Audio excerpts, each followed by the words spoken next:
ఆదిలో జనులను కావగ వచ్చిన మహావిష్ణు అవతారమయ. ఆదిని రక్కసుడపహరించితే ఆక్రోశించెనయా. అసురుని త్రుంచి అమ్మను తెచ్చి అగ్ని పరీక్ష విధించెనయా. సాగలి నిందకు సత్యము చాటగ కులసతినే విడనాడెనయ. నా రాముని కష్టం లోకంలో ఎవరూ పడలేదయ్యా.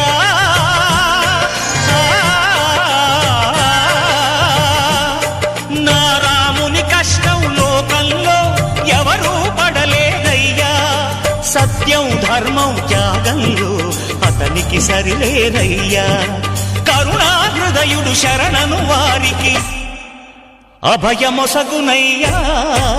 అందరి బంధువయ్యా భద్రాచల రామయ్య. ఆదుకునే ప్రభువయ్యా అయోధ్య రామయ్య.